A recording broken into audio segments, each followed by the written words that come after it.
My boyfriend told me to shut up, and he's never regretted anything more. My boyfriend Felipe had been making little comments about my talking for months, saying I could bore anyone to death, or asking if I ever ran out of things to say. I told myself it was just him joking, but one night at his best friend's party, I was telling her about my promotion, and he said, "Jesus Christ, would you just shut the F up for once in your life?" He said, loud enough for the whole party to hear. "Nobody cares about your boring job, and you sound like a desperate attention whore." Everyone went dead silent while my face burned, and Felipe just laughed and said this was what he dealt with every day. I didn't say another word the rest of the night, and Felipe was loving it on the drive home, cranking up the music and going on about how peaceful everything was without my yapping. When I stayed quiet through Sunday breakfast too, he literally kissed my forehead and said we should do this more often. I didn't talk the rest of Sunday, which he seemed to love. But then Monday morning he missed his huge presentation, because I didn't remind him to set his alarm like I always did. He woke up 2 hours late, losing his mind about why I didn't wake him. I just stared at him while he ran around like a headless chicken trying to find his laptop and his good tie. His boss called to tell him not to bother coming in at all, and Felipe spent the whole night raging about almost getting fired while I sat there silent, making him even madder. "This is your fault," he kept saying. But I just looked at him with dead eyes and said nothing. Then he completely forgot his mom's 60th birthday dinner, because I usually handle all family stuff for him. She left 6 sobbing voicemails that I obviously didn't mention, each one more hysterical than the last. And by the time he checked his phone, she was convinced he hated her. He called me a psycho bitch for taking this so far, but honestly his tantrum just made me more committed to never speaking to him again. His mom called his sister crying about how her only son had abandoned her, and suddenly the whole family was involved in the drama. Everything snowballed from there because his coworker had stopped by our apartment Tuesday when he wasn't home, and I just stood there mute while she asked if I was okay for like 10 minutes straight. She kept asking if Felipe hurt me, if I needed help, if I could blink twice for yes, and I just stared at her until she left looking terrified. She went back to the office convinced Felipe was abusing me, and suddenly he was getting called into meetings about domestic violence resources and mandatory counseling.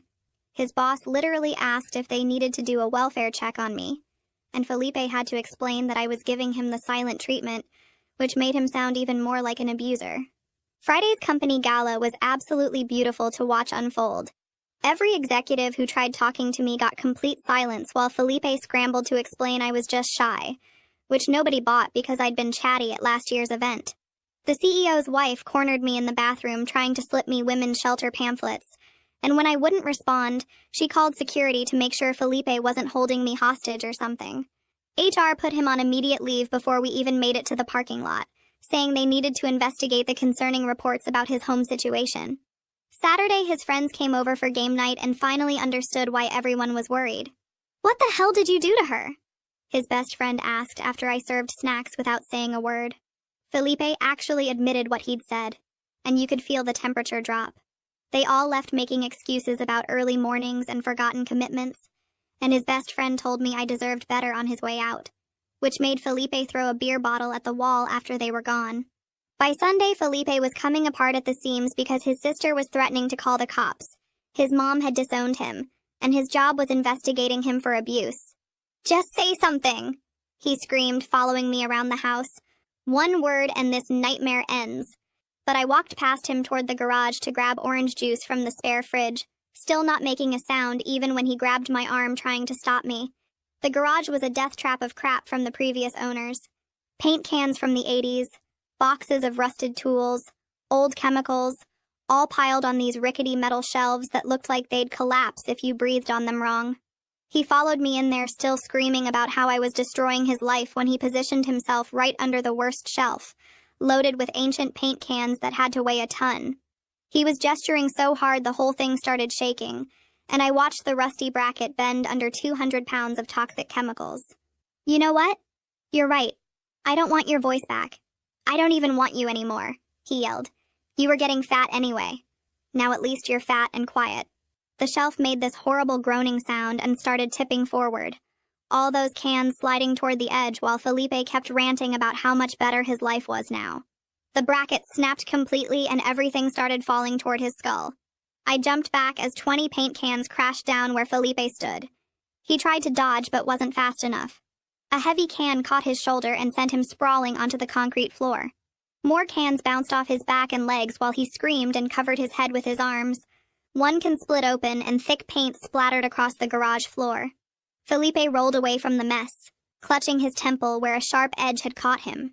Blood ran down the side of his face and dripped onto his shirt. He was yelling about his head hurting while I pulled my phone from my pocket. My hands were steady as I dialed 911 and held the phone to my ear. The dispatcher answered asking what my emergency was, but I didn't say anything. I just held the line open while Felipe moaned and cursed in the background. The dispatcher kept asking if anyone could hear her, saying she was tracing the call. Felipe saw me holding the phone and started screaming that I did this on purpose. He said I knew the shelf would fall and I tried to kill him. His accusations got wilder as more blood ran down his face. The dispatcher said units were on the way and to stay on the line. 8 minutes later, I heard sirens getting closer. The paramedics rushed into the garage and found Felipe sitting against the wall holding his bleeding head. They immediately started checking him while asking what happened. I stood there watching without saying a word. One paramedic shined a light in Felipe's eyes, checking for concussion signs. The other one noticed the collapsed shelf and toxic chemicals spilling everywhere. She called for hazmat backup on her radio. Felipe kept ranting that I set him up, but the paramedics were focused on his injuries. They loaded him onto a gurney while he kept accusing me of attempted murder.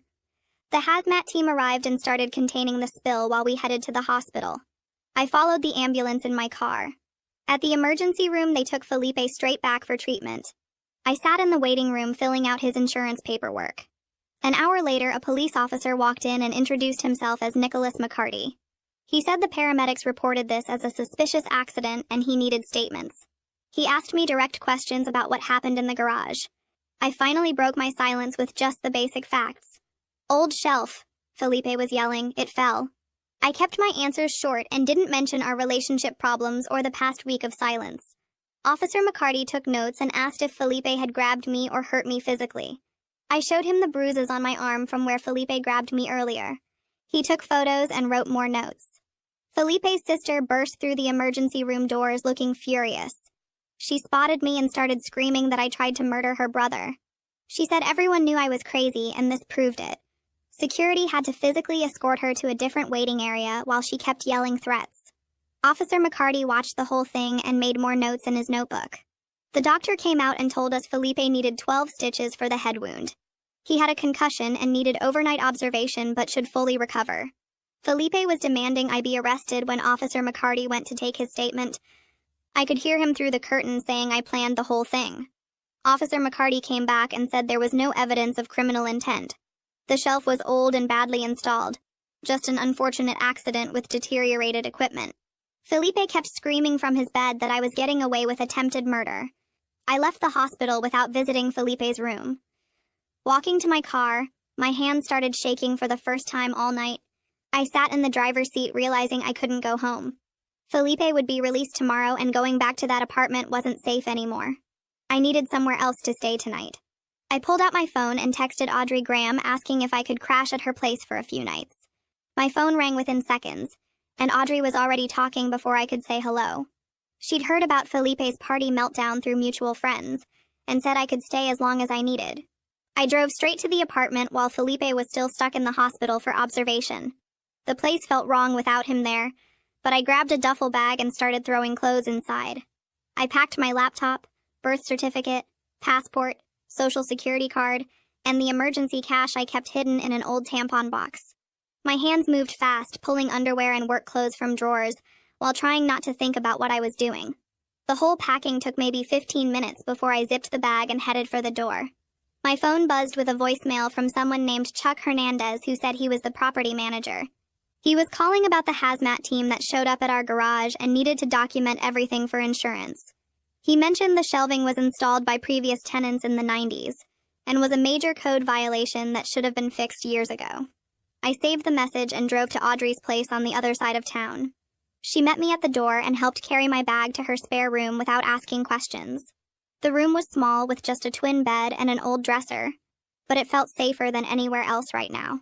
Audrey sat on the bed and laid out the ground rules while I unpacked my few things. She could help me look for my own place, and I was welcome to stay.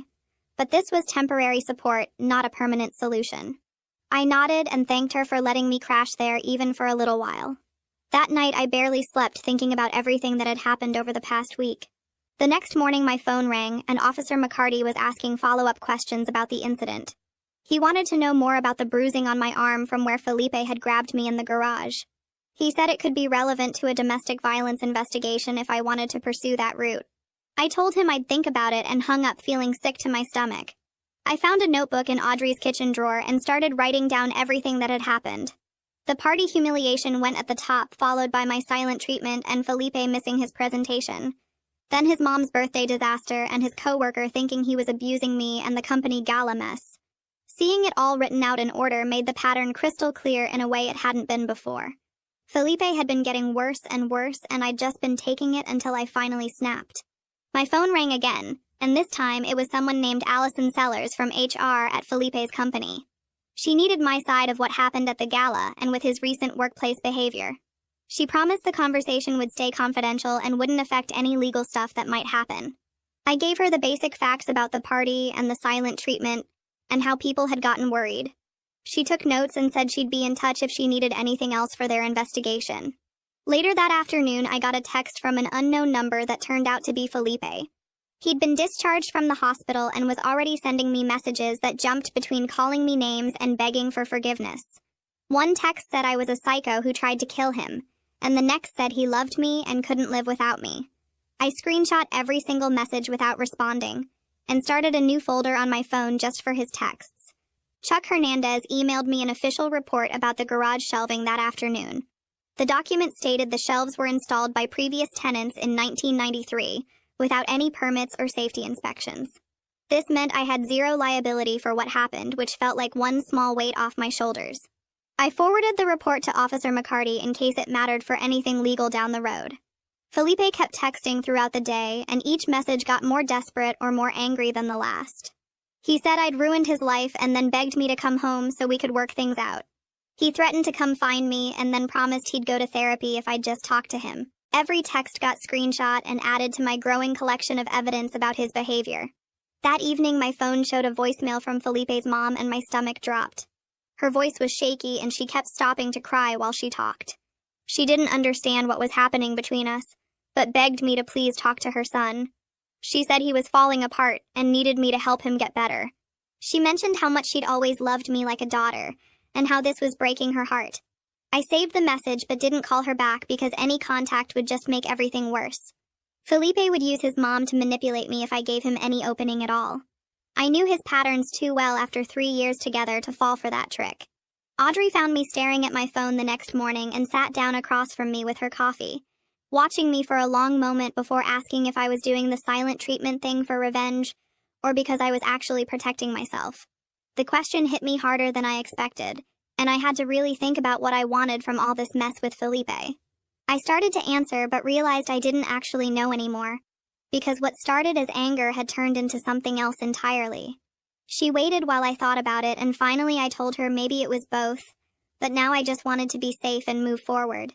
She nodded and squeezed my hand before heading to work, leaving me to figure out my next steps. Around noon, Allison Sellers called to schedule our formal interview, and I met her at a coffee shop near Felipe's office that afternoon.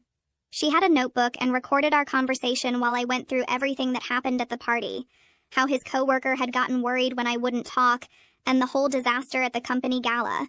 I stuck to just facts without adding my opinions or feelings about any of it. She wrote down every detail about the CEO's wife trying to give me shelter pamphlets and security getting involved, and HR putting Felipe on leave right there in the parking lot. She asked a few follow-up questions about previous incidents, and I mentioned some of the comments Felipe had been making for months about my talking too much. When we finished, she said they took these situations very seriously and would be conducting a thorough investigation. The next day, Officer McCarty called to check in and mentioned I should think about getting a protective order given Felipe's physical grabbing and all the threatening texts. He explained the process was pretty straightforward since I had documentation of everything, including the bruises on my arm from where Felipe grabbed me in the garage. He emailed me the forms and contact info for the courthouse self-help desk, where someone could walk me through filing. I printed everything out and started filling in the paperwork, my hands shaking a little as I wrote down all the incidents. 2 days later, I needed to get more of my stuff from the apartment, and Officer McCarty arranged for a patrol car to be there while Felipe was at work. The officer waited in his car while I went inside and grabbed clothes, my laptop charger, some important papers, and a few personal items I couldn't replace. The apartment felt weird and empty, even though all Felipe's stuff was still there. I tried not to look at our photos on the walls or think about the 3 years we'd lived there together. I packed everything into garbage bags as fast as I could and practically ran back to the patrol car. That evening, Audrey came home with news she'd heard from a mutual friend who still worked at Felipe's company. Felipe was officially on investigatory leave pending the HR review, which meant he wasn't allowed in the office or to contact any coworkers. Part of me felt good that there were finally consequences for his behavior, but another part worried he'd blame me for ruining his career and do something stupid. My phone started buzzing with texts from Felipe's sister calling me every name in the book and demanding I drop any charges and fix the mess I'd created. She said I was destroying their family, and that Felipe didn't deserve this over one little comment at a party. Each message got nastier and more threatening, until she was saying she'd make sure everyone knew what a psycho I was. I screenshot every single text and forwarded them to Officer McCarty, who said he'd add them to my file and might need to have a conversation with her about harassment.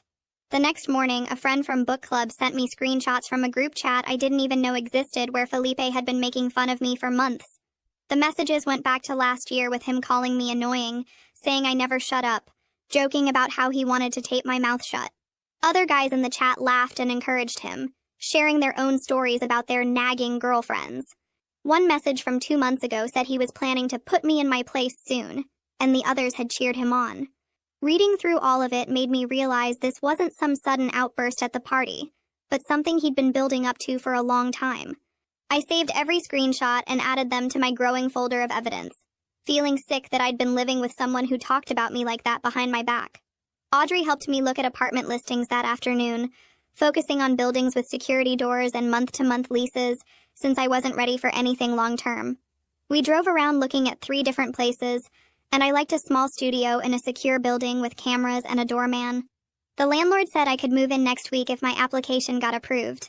That night, Felipe's mom sent a long text saying she understood if I needed space, but hoped we could all work things out and be a family again someday. She said she'd always thought of me as the daughter she never had, and this whole situation was breaking her heart.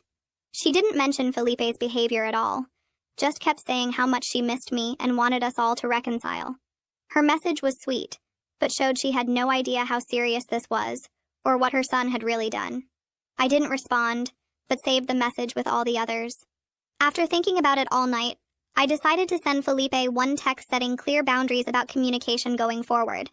I typed out that all contact needed to go through lawyers only, and he wasn't to reach out to me directly or through other people anymore. Within an hour, my phone started buzzing like crazy with texts from Felipe calling me every name in the book. He went from saying I was a cold-hearted witch to begging me to talk to him to threatening to show up at Audrey's place.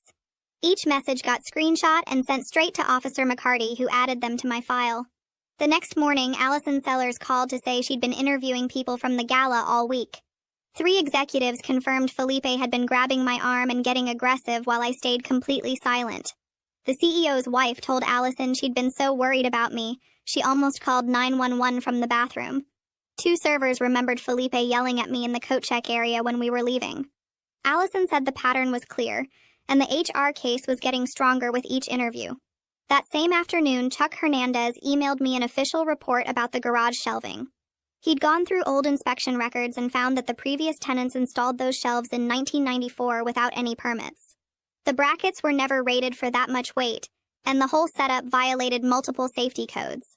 He sent copies to the insurance company and said this protected me from any liability if Felipe tried to sue me about his injuries. His report specifically stated the shelving was a pre-existing hazard that should have been removed years ago. Felipe kept texting me all day even though I'd told him not to contact me. He'd send 5 angry messages calling me names, then switch to apologizing and saying he loved me. Then back to threats about ruining my life and telling everyone what a psycho I was. By midnight, I had 47 messages from him, each one forwarded to Officer McCarty. The next morning, I drove to the courthouse to learn about getting a protective order. The clerk at the self-help desk was really patient and walked me through all the forms. She explained I'd need to show evidence of threats or violence, and that the judge would look at patterns of escalating behavior. She gave me a packet with examples of what counts as harassment and abuse. I spent 2 hours there taking notes and making sure I understood everything. That afternoon, Officer McCarty stopped by Audrey's place with a thick folder of resources. He sat at the kitchen table and went through domestic violence warning signs with me. He pointed out how Felipe's behavior matched the escalation patterns he'd seen in hundreds of cases. The grabbing, the public humiliation, the threats, the attempts to isolate me from friends, it all followed a predictable pattern. He left me with phone numbers for support groups and safety planning worksheets. The next day, I went to the bank and opened my own checking account for the first time in 3 years. The banker helped me set up direct deposit for my paycheck and showed me how to transfer money from our joint account. I moved half the money to my new account and started canceling all the subscriptions we shared. Netflix, Spotify, the gym membership, everything got separated. Each cancellation felt like cutting another tie to Felipe. I changed all my passwords too and removed him from my emergency contacts at work. Meanwhile, Allison was interviewing Felipe's coworkers about his behavior at the office. 4 people reported he'd been having angry outbursts and slamming doors all week. One coworker said Felipe threw his keyboard across the room after getting an email. Another mentioned Felipe had been ranting about me to anyone who would listen. The receptionist told Allison she was scared to be alone with him after witnessing his mood swings. 2 days later, I went back to the courthouse with my folder of evidence to file for a protective order. My hands shook as I filled out form after form describing Felipe's behavior. I attached the timeline I'd written, all the screenshot texts, Officer McCarty's reports, and the photos of my bruised arm. The clerk reviewed everything and said it looked complete. She took me to a small room where I waited for the judge to review my petition. After 30 minutes, the clerk came back and said the temporary order was approved. The judge had read about Felipe grabbing me and saw the threatening messages.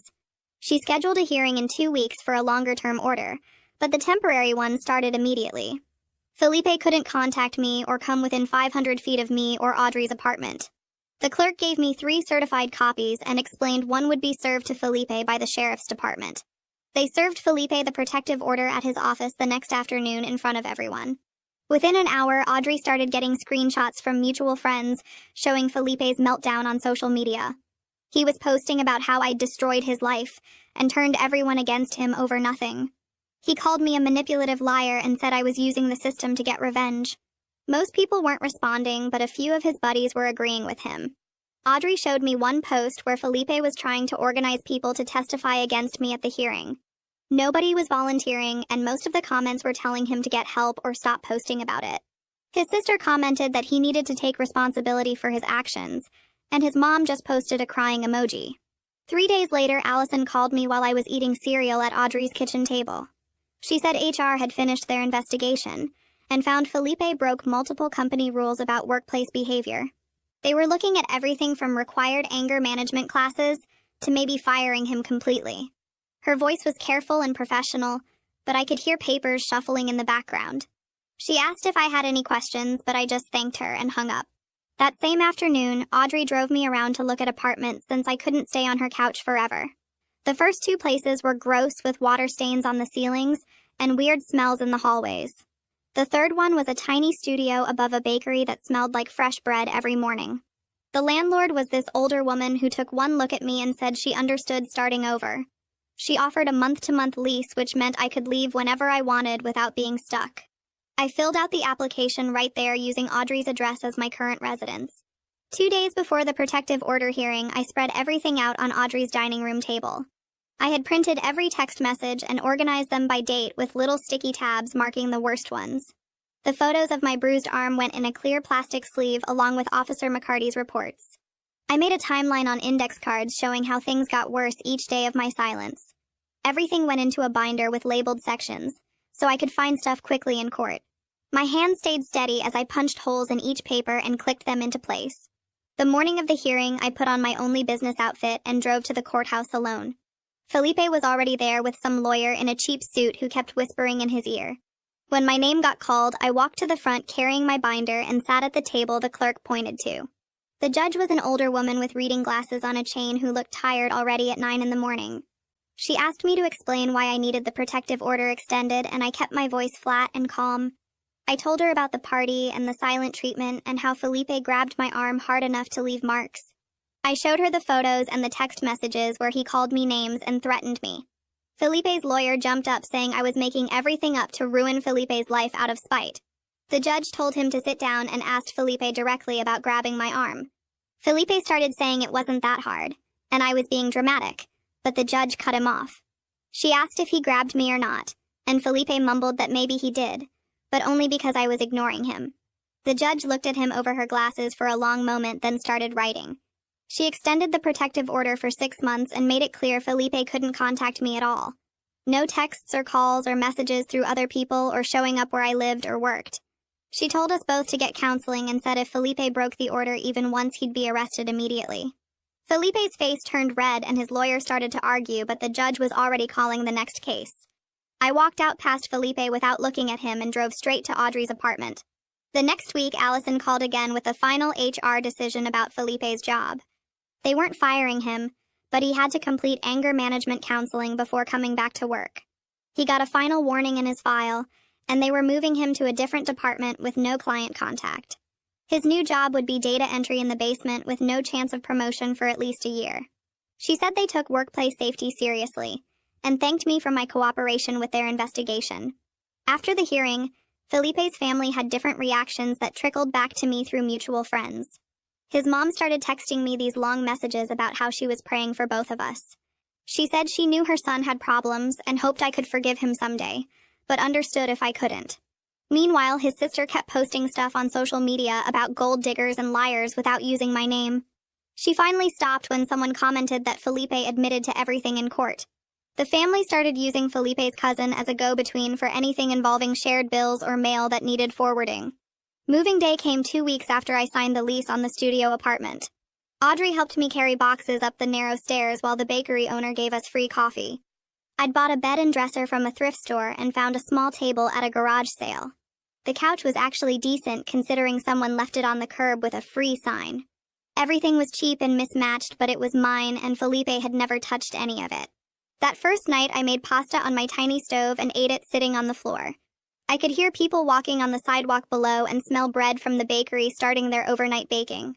I actually slept the whole night without waking up scared or checking the locks 5 times. 3 days after I moved in, I got a Facebook message from one of Felipe's friends saying Felipe wanted to know if I was okay. The message said Felipe was worried about me and just wanted to make sure I had somewhere safe to live. I took a screenshot and sent it to Officer McCarty, who called me back within an hour. He said it was definitely Felipe trying to get around the protective order, but technically his friend sent it, not him. He documented everything in case Felipe tried something else but couldn't arrest him for what his friend did. I blocked the friend and made all my social media accounts private. The next week I went to the courthouse again to file small claims paperwork for my half of our apartment deposit. I also wanted money back for the utilities I'd paid in advance, and my portion of the furniture we'd bought together. The total was only about $800, but I wanted every official tie to Felipe cut completely. The clerk said Felipe would get served with the papers and we'd have a mediation date in about a month.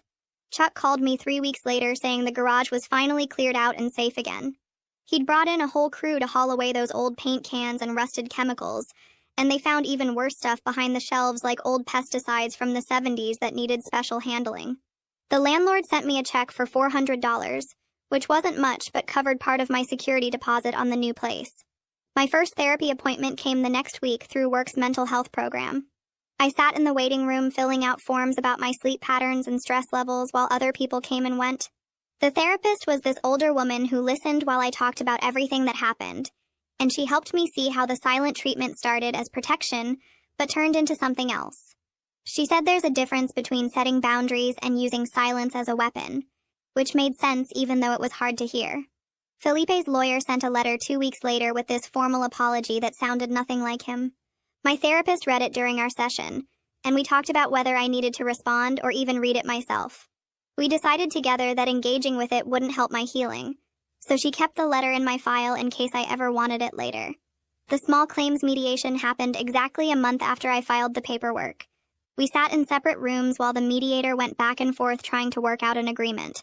Felipe agreed to pay me $400 of the $800 I asked for, which wasn't everything but meant I could close that chapter. We both signed papers saying we wouldn't contact each other except through lawyers if needed. 3 weeks into therapy, I was getting better at talking again, but in healthier ways.